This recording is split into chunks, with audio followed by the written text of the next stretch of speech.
Monsieur le Président, Mesdames et Messieurs les membres du jury, chers collègues et chers amis. Au commencement de ce travail sur les conseils avisés de certains collègues, je m'apprêtais à rédiger quelques bonnes pages de perspective pour la recherche campaniforme. À l'été 2013, je tergiversais et me consacrais principalement au reste du dossier, CV, histoire, volume d'articles, etc., sans réellement parvenir à concevoir quelque chose d'original sur le sujet, quelque chose que je n'aurais pas déjà exposé antérieurement. Et puis je me suis rendu compte que si je tournais en rond, c'était principalement parce que j'étais convaincu que ma vision du campaniforme, certes non hyper spécialisée sur un type de vestige, était tout de même très occidentale, voire ouest méditerranéenne, et que mes connaissances sur le sujet à l'échelle continentale demeuraient extrêmement lacunaires. Pour combler ces lacunes, je ne voyais qu'une seule solution, celle de l'étudiant que j'étais comme de l'enseignant que je suis devenu, recenser et lire la très abondante littérature sur le sujet. Et puis, au cours de mes lectures, je suis rapidement tombé sur une petite phrase prophétique dans un texte de Jacques-Pierre Millotte et André Telzin. Vouloir tenter de fournir une explication du phénomène campaniforme tiendrait de la gageure et aboutirait à écrire une historiographie des recherches en la matière.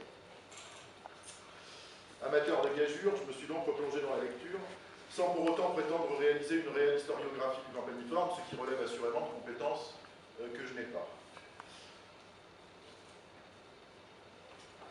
Plus de 3500 références consultées plus tard, je pense quand même avoir une petite idée de ce qui a été écrit sur le campaniforme depuis les origines et les premières découvertes. À l'été 2014, j'ai donc commencé à mettre en forme une sorte d'histoire de la recherche campaniforme en relatant et en commentant tous les travaux, les articles et ouvrages qui me semblaient intéressants sur cette masse considérable de départ. Au total, j'en ai sélectionné un peu plus de 1250, correspondant à plus de 800 auteurs.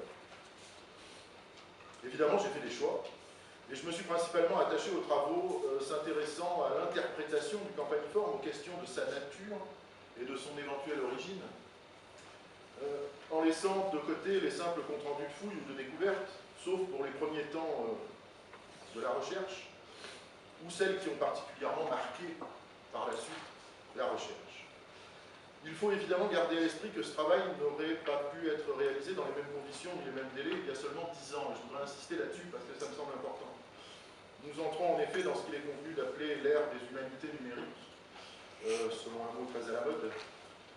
Alors même si ma bibliothèque sur le sujet était déjà plutôt riche, j'ai pu largement la compléter en achetant aux 4 coins du monde, si tant est qu'il en est, des volumes, des articles, parce qu'aujourd'hui, simplement, les libraires du monde entier disposent de boutiques en ligne, et c'est fort pratique. Dans le même ordre d'idée, la plupart des revues mettent leurs articles en ligne, et de plus en plus souvent aussi leurs archives. Plusieurs programmes dans le monde numérisent à grande vitesse une grande quantité de documents, de toutes sortes, et les rendent accessibles, parfois rapidement, parfois seulement. Ajouter à cela la possibilité de numériser soi-même des documents, et surtout les fonctions de reconnaissance optique de caractère, que vous connaissez tous, l'OCR, et donc la possibilité de faire des recherches plein texte, comme on dit aujourd'hui, qui a remplacé les bons vieux index, qui étaient parfois incomplets ou faux. Mais encore les progrès considérables des outils de traduction automatique, certes encore bien perfectibles, je vous l'accorde, mais déjà très utiles pour avoir une petite idée du contenu d'un article en polonais, en tchèque ou en hongrois, qui me serait sinon resté totalement inaccessible. On pourrait encore évoquer les supports de lecture qui ont aussi bien évolué et m'ont permis de consulter des centaines de documents dans le bus, dans le train, voire en marchant sur ma liseuse de poche. C'est phénoménal. En seulement 10 ans, tout a changé et ce n'est sans doute que le début avec des possibilités incroyables. J'ai donc, grâce à tout cela, été en mesure de dresser une sorte de chronique des publications concernant le campaniforme. Alors il est malheureusement impossible dans ce cadre de détailler la prodigieuse quantité de travaux effectués et d'idées émises au cours du temps, bien sûr.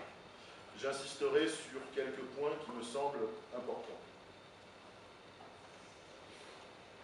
Pendant très longtemps, en fait près d'un siècle et demi, l'archéologie campaniforme se borne à des découvertes et des descriptions. L'examen des publications du XVIIIe siècle permet de reconnaître un poignard campaniforme dans un travail sur Stonehenge de William Stuckley, alors que la description, comme les dessins de la céramique qui vont avec, ne permettent pas de déterminer s'il s'agit peut-être de campaniforme, de céramique et de romaine. Un peu difficile. Il faut attendre 1812 pour voir les campaniformes identifiés pour la première fois et distingués typologiquement d'autres productions céramiques par Richard Colt Ware sous le terme de drinking cups. Dès la seconde moitié du XIXe siècle, les découvertes se multiplient dans toute l'Europe, avec quelques premiers travaux de typologie sur la céramique, bien sûr, mais qui vont aussi concerner des objets métalliques ainsi que des brassards d'archer, par exemple. Mais si certains sont déjà conscients d'une parenté entre ces gobelets de régions éloignées, la question d'une possible origine commune n'est posée qu'à l'extrême fin du siècle, très tard, avec d'emblée plusieurs origines envisagées, dont les premières sont naturellement orientales, Méditerranée orientale, Égypte, Asie mineure, principalement sous l'impulsion d'Oscar Vitellius. Il en est de même de la nature du campaniforme, puisque si l'idée d'une diffusion d'objets à travers l'Europe se développe dès les années 1890, l'hypothèse d'un peuple campaniforme semble apparaître seulement quelques années plus tard par le travail des anthropologues qui reconnaissent un type humain spécifique, une race, comme on le disait à l'époque. Les choses vont réellement s'accélérer au début du XXe siècle, à partir des publications et de la publication de la formidable synthèse de John Abercrombie sur la céramique de l'âge du bronze des îles Britanniques. Pour lui, les campaniformes sont bien un peuple, qu'il va rapidement qualifier d'invaders, les envahisseurs. Concernant leur origine, il pointe d'abord l'Europe centrale en 1902, avant de se tourner vers la péninsule ibérique en 1912. Et si, dès cette époque, et pendant tout le XXe siècle, presque toutes les régions d'Europe vont être envisagées comme origine potentielle du campaniforme, c'est tout de même la péninsule ibérique qui va concentrer l'attention des années 1910 jusque dans les années 1960, et cela pour plusieurs raisons. Les découvertes qui se multiplient dans cette région en faisant rapidement une des principales concentrations connues de vestiges campaniformes, une parenté décorative envisagée assez vite entre les céramiques campaniformes et les céramiques à décor imprimé du néolithique ancien cardial, à une époque où la profondeur chronologique du néolithique n'est pas encore clairement perçue. La personnalité aussi de certains chercheurs ibériques particulièrement brillants, comme Pedro Bosch-Quintero, pour ne citer que lui, puis ses élèves, qui vont fournir un travail considérable sur ces questions. Et puis, sans doute aussi le fait que de nombreux chercheurs étrangers de toute l'Europe, et non moins brillants et célèbres, se rangent à cette idée très rapidement. John Abercrombie, Hubert Schmidt, Jaroslav Pagardi, Arthur Evans, Vere Gordonshine, etc. L'origine du campaniforme est alors bien souvent placée dans le sud de l'Espagne, parfois considérée par certains comme une zone relais vers l'Europe depuis l'Afrique ou la Méditerranée orientale encore une fois. Concernant la nature du phénomène, on envisage le plus souvent des déplacements de groupes ou de populations, interprétés selon les cas comme des guerriers, des marchands ou des prospecteurs, avec même de curieuses formules mixtes de marchands guerriers, par exemple, sous la plume de quelques auteurs, dont Vere Gordonshine. Comme je l'ai dit, pendant toute cette période, beaucoup d'autres régions vont être aussi envisagées par différents chercheurs. Mais il faut tout de même attendre les années 1940 pour que certains, tenants de la péninsule ibérique, comme Vere Gordonshine, encore une fois, commencent à nuancer leur idée. Et il faut encore attendre les années 1950 pour voir de réelles contestations d'hypothèses espagnoles fleurir en nombre. Tout d'abord, l'évolution du campaniforme depuis le cardial en plusieurs phases, promue par Pedro Bosch-Quintero, qui ne fonctionne pas. C'est assez clair. Les premières datations radiocarbone montrent l'ancienneté de la néolithisation et la déconnexion entre les céramiques imprimées et campaniformes. La chronotypologie espagnole ne se retrouve pas en stratigraphie et semble même inverse à la logique de répartition des différents styles en Europe. À cette époque, la question de la relation entre la céramique cordée et la céramique campaniforme est posée de plus en plus souvent, avec l'évidence de la présence de décors réalisés à la cordelette sur les gobelets campaniformes eux-mêmes. Certains pointent de plus en plus souvent l'extrême nord-ouest de la géographie de la culture cordée, en Hollande particulièrement, alors que d'autres réactualisent la déjà vieille idée d'une double origine du campaniforme en Espagne et en Europe centrale. À la fin des années 50, en réalité, la situation est particulièrement embrouillée, avec des évidences qui semblent contradictoires. C'est à ce moment qu'Edvard Sandmeister, qui envisage les très nombreuses découvertes de campaniformes faites depuis quelques années dans les forteresses, mais qui a quand même le grand avantage de concilier ce qui semblait alors inconciliable. Ce schéma sera aussi facilement accepté par certains comme unique possibilité permettant d'expliquer toutes les observations, qu'il sera rejeté et presque ridiculisé par d'autres. Les chercheurs sont alors partagés essentiellement en deux, entre les tenants d'une origine portugaise et ceux qui pointent la Hollande. Il reste quelques Espagnols, et puis quelques-uns qui pointent un peu partout ailleurs. Mais dans le même temps, l'archéologie s'est transformée assez profondément en quelques années, sous l'impulsion de quelques chercheurs anglo-saxons principalement. On rejette de plus en plus l'archéologie historico-culturelle, les scénarios historiques, les histoires de migration, les peuples guerriers, etc. L'archéologie doit être scientifique, l'objet et les données doivent être mieux décrits, mesurés, analysés, etc. À partir des années 60, mais surtout 70, de nombreux progrès vont être faits dans les connaissances des vestiges et des données archéologiques. On commence à utiliser les statistiques, on réalise des études techniques, etc. Mais en parallèle, on va voir se développer une archéologie aussi plus économique et sociale qu'antérieurement. Surtout si l'archéologie était jusque-là parfois un peu fantasmée, restituant l'histoire des populations à partir de quelques tessons, elle va devenir beaucoup plus théorique, moins fantasque sans doute, mais aussi s'éloigner progressivement des données archéologiques elles-mêmes. Certains envisagent le campaniforme comme un ensemble de biens de prestige liés au développement d'élites, définis de manière très diverse, mais désireuses d'afficher leur rôle, leur pouvoir et leur statut. Cette idée est principalement fondée sur la dimension funéraire du campaniforme, avec ses tombes individuelles riches, d'individus souvent armés, lorsque masculins, et accompagnés de gobelets à boire mis en lien avec des rites assez variés eux aussi, selon les chercheurs. Ce faisant, certains vont totalement occulter, consciemment, la dimension domestique du campaniforme, dont les vestiges de plus en plus souvent vont être mis au jour sur des sites d'habitat dans de nombreuses régions d'Europe, comme on l'évoquait il y a 2 jours.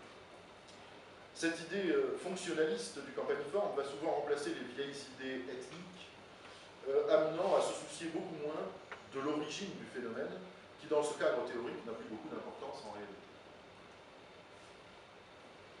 Mais la question de l'origine ne disparaît jamais totalement. Et de 1976 jusqu'à la fin des années 1990, l'idée dominante est celle du modèle hollandais, qui propose une apparition du campaniforme dans le cordé récent du Rhin inférieur. En parallèle, dans les années 1960 et 1970, un meilleur examen, le plus souvent typologique des données campaniformes, conduit bien souvent à les diviser en plusieurs phases chronologiques, marquées par des styles différents, que l'on fait débuter par les décors les plus communs à l'échelle européenne, c'est-à-dire les décors maritimes ou internationaux, avec, par exemple, pour la France, Jean Guilhem. Dans les années 1990, ce sont les travaux de Christian Strahm qui me semblent marquer une étape importante en considérant de façon nettement séparée, maintenant, ce qui relève de ce qu'on appellera un phénomène campaniforme, de ce qui ne correspond ensuite qu'à des évolutions locales, des transformations, des cultures campaniformisées, etc. Et puis, lors du congrès de Riva del Garda en 1998, 2 communications vont marquer les esprits. D'une part, les collègues hollandais autour d'Harry Fokens, qui font le point sur leurs données régionales, montrent que malgré la multiplication des découvertes et des fouilles aux Pays-Bas, le modèle hollandais n'est toujours pas vérifiable archéologiquement. D'autre part, le premier travail à large échelle de recensement et de synthèse des datations radiocarbone par Johannes Puer et Samuel van Villingen montre l'existence d'un net gradient du sud-ouest vers le nord-est des datations les plus anciennes du campaniforme à travers l'Europe.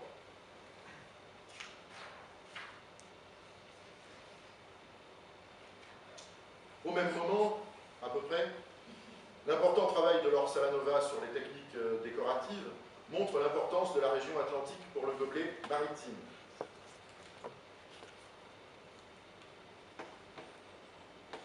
Veuillez me pardonner, problème technique. Globalement, j'ai l'impression que la période actuelle ne montre plus d'idées dominantes concernant l'origine du campaniforme, et la communauté est sans doute encore plus partagée qu'avant, entre principalement les tenants de l'origine portugaise et ceux de l'origine hollandaise, alors que d'autres idées apparaissent ou réapparaissent régulièrement. La Méditerranée, l'Afrique du Nord, l'Europe centrale et d'autres. Concernant la nature même du campaniforme, les choses ont un peu plus évolué. S'il existe toujours des partisans des hypothèses purement fonctionnalistes, aussi bien dans le monde anglo-saxon qu'en Espagne par exemple, les déplacements humains ont été remis sur le devant de la scène ces dernières années par le développement d'analyses de divers types, géochimie isotopique, analyse épigénétique, puis génétique, qui toutes montrent clairement que des individus et des groupes, si ce n'est dans un certain cas de réelle population, se déplacent en Europe à la fin du Néolithique. Malheureusement, ces populations ne semblent pas se déplacer en un seul sens, mais plutôt dans tous les sens, sinon ce serait trop simple. Ces nouvelles analyses vont finalement tout à fait dans le sens de ce qui avait été observé dans les dernières années concernant le mobilier campaniforme lui-même, puisque si les objets se déplacent parfois pour les objets métalliques, quelques rares céramiques sans doute, il est maintenant évident que nous ne sommes pas face à un système commercial de diffusion d'objets à large échelle, comme c'était prôné par les fonctionnalistes des années 1970. Il existe des déplacements d'idées et des transferts techniques qui supposent des déplacements humains. Lorsque j'ai entrepris de lire cette masse de travaux, j'ai tenté d'être le plus ouvert possible, considérant à la fois mes lacunes documentaires, mais aussi théoriques, et puis considérant le fait qu'il n'y a que les imbéciles qui ne changent pas d'avis. Je m'efforçais donc d'apprendre. Arrivé au bout de mes lectures, je suis donc un tout petit peu surpris quand même de n'avoir finalement pas changé d'avis du tout au tout. Même si bien évidemment j'ai pu intégrer un certain nombre d'informations, modifiant certaines de mes idées antérieures, mais finalement un petit peu à la marge. Je suis maintenant en mesure de considérer un certain nombre d'observations et d'en tirer quelques propositions. Le campaniforme ne doit pas être considéré comme un ensemble homogène géographiquement et plus encore chronologiquement. Ça a été dit, redit, et pourtant certains refusent de l'entendre. Il existe clairement un phénomène campaniforme initial distinct du développement de cultures régionales ayant intégré et démocratisé les vases campaniformes des Corées. Il existe dans certaines régions encore une troisième étape qui ne concerne plus que des traditions campaniformes dans les débuts du Bronze Ancien. C'est la confusion entre ces trois étapes qui est la principale source d'incompréhension, de confusion pour le campaniforme. Le premier phénomène n'intervient pas après la disparition des cultures locales de la fin du Néolithique ou du Chalcolithique, comme ça a pu être dit, mais dans le contexte de ces cultures. Les cultures locales peuvent survivre au développement de groupes régionaux campaniformes, sans doute parfois plusieurs siècles, jusqu'à participer, selon les secteurs à l'échelle européenne, à la genèse du Bronze Ancien régional. Ce premier phénomène campaniforme est suivi dans un certain nombre de régions de ce qu'on pourrait considérer comme une véritable civilisation campaniforme, éventuellement, formée d'un certain nombre de groupes d'ampleur régionale, disposant d'une culture matérielle complète, d'habitat et d'une économie ancrée dans les traditions locales, c'est-à-dire dépendant pour partie des substrats culturels locaux sous la forme d'une acculturation plus ou moins importante. Ces groupes campaniformes identifiés par leur céramique décorée partagent à une plus large échelle une céramique commune. Il existe donc probablement 3 ou 4 cultures macro-régionales du campaniforme en Europe, identifiables à cette céramique commune, et puis une multitude de petits groupes marqués par leur céramique décorée. Dès la phase ancienne du campaniforme sont reconnus dans certaines régions des habitats, des contextes domestiques qui livrent des mobiliers campaniformes, le plus souvent, toujours, presque, non autonomes, mais associés au contraire en grande quantité à des éléments des cultures locales. Ces assemblages campaniformes ne peuvent donc être considérés comme un simple package. Le package campaniforme, quant à lui, il existe. Il est variable selon les régions et selon les individus en contexte funéraire. Une panoplie, au sens propre, poignard et éléments d'archerie, peut sans doute être distinguée et concerne des individus masculins adultes, mais pas la totalité de cette catégorie biologique, donc des gens qui possèdent probablement un statut particulier. Un rite funéraire campaniforme spécifique dominant est identifiable avec l'inhumation dans une position et une orientation codifiées. Il est probablement présent dans toute l'Europe. Un certain nombre de dépôts en contexte de ces cultures collectives en Europe de l'Ouest peut sans doute lui être présent, puisque l'incinération, par exemple, mais aussi probablement toujours des dépôts collectifs existent dans certaines régions. Le campaniforme appartient, avec sa vaisselle, ses vases à boire, ainsi que ses sépultures individuelles, à un ensemble de cultures qui s'étend à travers l'Europe et qui prend, probablement, antérieurement sa source dans les steppes orientales en fonction des connaissances actuelles. Cependant, l'Europe occidentale semble connaître ces nouveautés antérieurement à l'émergence du campaniforme, qu'il s'agisse des cultures à gobelets ou de la sépulture individuelle. Il n'est donc pas possible de considérer que ces nouveautés arrivent de l'Est avec le campaniforme. Tout concourt, au contraire, à mettre en évidence une espèce d'ambiance d'origine orientale dans une très vaste région située entre les limites de l'extension du Cordé et l'Atlantique. L'origine du gobelet campaniforme peine à trouver sa source en un seul lieu. En réalité, c'est probablement une question de définition. Réservons-nous le terme de campaniforme au seul vase maritime ou aussi au vase AOC? Les productions de vases maritimes d'origine très probablement atlantique et puis des vases AOC d'origine probablement rhénane, mais de toute façon cordée, semblent aussi anciennes l'une que l'autre à l'échelle de la chronologie radiocarbone et dans les limites de la précision de celle-ci. Donc, soit le gobelet maritime est issu du gobelet AOC, mais après une première diffusion de ce dernier vers l'ouest, vers les régions atlantiques, etc. Soit le gobelet maritime se développe à distance du gobelet AOC, mais en lien avec une ambiance de développement du gobelet à boire et d'une pratique particulière liée à la boisson. Pourquoi pas?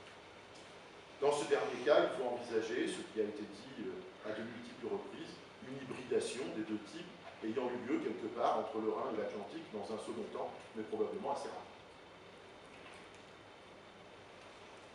Les plus anciennes productions céramiques campaniformes atlantiques ne se résument ni à la morphologie du gobelet, ni au style maritime, et très vite ou immédiatement, il s'agit d'une vaisselle fine de présentation, de service et de consommation. La diffusion campaniforme prend la forme d'une diffusion d'objets, mais aussi d'une idéologie et de savoir-faire, donc implique, je le disais, une mobilité humaine, déplacement d'individus, groupes, voire de populations plus importantes. Cette mobilité est sans doute de multiples natures selon les régions et les moments. En aucun cas, l'exogamie ne pourrait suffire à expliquer l'ensemble des observations et des analyses, même si elle a pu contribuer au phénomène campaniforme dans certaines régions. Les sens principaux de diffusion supposés en l'état des analyses, des datations, des éléments humains et des styles céramiques sont dans un premier temps du phénomène campaniforme de l'ouest vers l'est et du sud vers le nord. Je n'en doute pas. Mais très rapidement, des échanges et des déplacements multipolaires et multidirectionnels vont caractériser ce qu'on appellera la civilisation campaniforme par la suite. Dans ce sens, le Rückstrom d'Edvard Sandmeister, considéré par beaucoup comme trop compliqué, était probablement en réalité trop simpliste. La théorie des réseaux d'Alain Gallet, sans doute incomplète, reflétant bien mieux le niveau de complexité des données. La dimension sociale du campaniforme demeure difficile à étayer sur des bases archéologiques. Elle existe probablement de par l'observation possible d'assemblages funéraires différents, en particulier celui lié à certains hommes adultes armés. La dimension idéologique semble plus facile à percevoir, mais elle ne me semble pas propre au campaniforme. Elle appartient au contraire et de façon plus large à l'obédience des cultures à gobelets d'origine probablement orientale. Le phénomène campaniforme pourrait bien ainsi résulter de l'intégration particulière dans une région de civilisation avancée à l'ouest de la péninsule ibérique d'une idéologie initialement d'origine orientale. En termes de perspective, beaucoup reste à faire. Mais surtout, si les analyses génétiques, épigénétiques et isotopiques ont beaucoup à nous apprendre dans les prochaines années sur les déplacements humains, les études archéologiques, typologiques, technologiques, les approches des matériaux, etc., les synthèses régionales, les synthèses de datation ne doivent pas être négligées. Elles ne doivent pas être négligées, comme c'est trop souvent le cas actuellement, parce qu'elles sont jugées par nos décideurs comme pas assez innovantes pour mériter d'être financées. Et c'est grave. C'est une erreur grave, car ces études archéologiques sont encore trop rares, trop incomplètes, et ne permettent que difficilement de répondre à ces problématiques que nous considérons comme majeures pour la fin de la préhistoire européenne. Finalement, au passage, je me suis rendu compte que le modèle colonial grec que j'avais emprunté au proto-historien pour expliquer l'apparition et le développement du campaniforme en France méditerranéenne n'a pas reçu de réelle contestation depuis 2002. J'attends toujours. Au bout du compte, selon moi, il n'y a pas d'énigme ou de mystère campaniforme, mais il ne faut surtout pas le dire, parce que le concept est vendeur. Il nous permet aussi bien d'obtenir des financements de recherche que de recruter des étudiants pour assurer la poursuite des travaux. Le campaniforme constitue à mon sens la limite de complexité de ce que l'on peut aborder sereinement et confortablement avec les outils d'archéologue.